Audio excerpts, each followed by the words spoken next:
channel. We'll be looking at this answering your technical coding interview question. Set matrix zeros. So the question says, given an n by n integer matrix, if an element is 0, set its entire row and column to zeros and return the matrix. So you should do it in place. That means we cannot create extra we cannot create extra matrix. So here is an example. We have a 0 here, so the whole of this becomes 0 and the whole of this column becomes 0.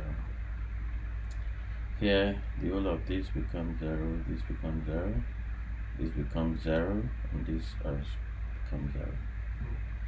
So M is the matrix length, the row length, both are less than or equals to 200, and the values inside could be negative or positive.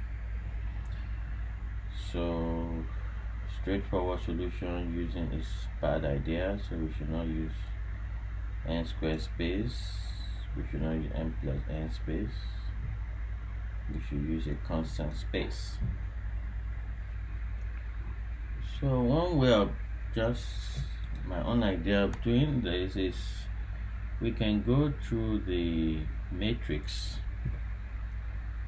and we identify where we have zeros, and once we have where we have zero, we just call an helper function to set all those to zeros. But the problem with that is if we, as we are going to, let's say we start from here, we go, and we get here, I'll call an helper function to set everything on this row to 0 and everything on this row to 0. Once it's become like this, the problem is by the time we come back to our outer function, we get back to this, it will want to set all these to 0 and all this to 0. And by the time it gets here, it will want to set all these to 0.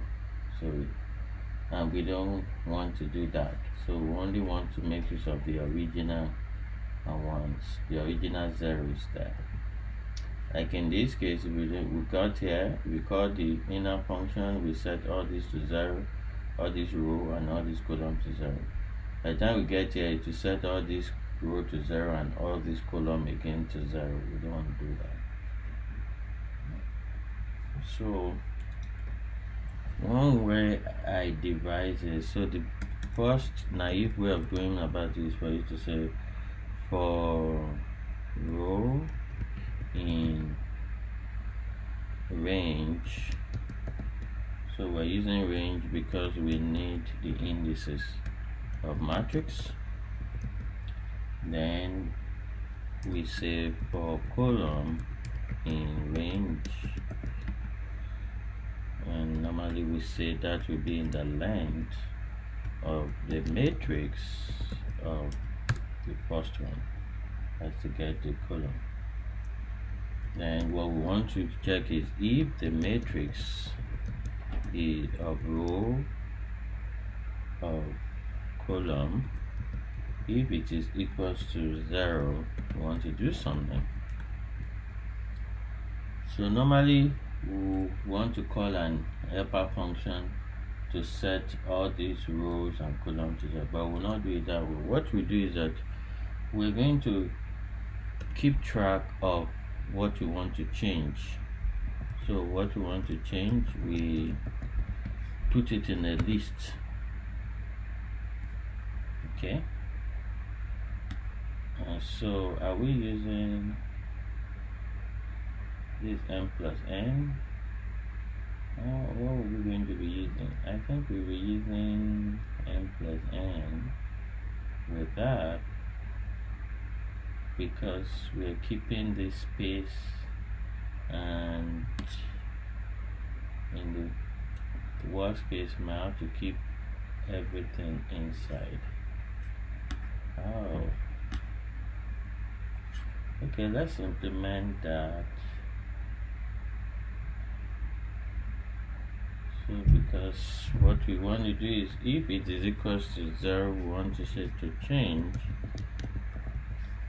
dot append that index. I want to append that index into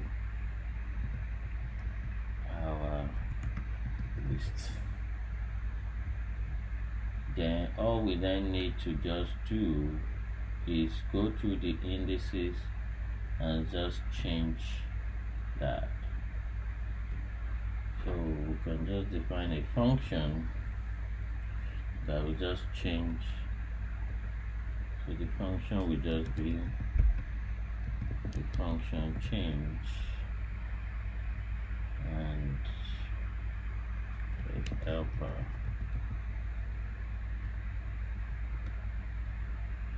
What that function will do is it will just do similar thing as this one.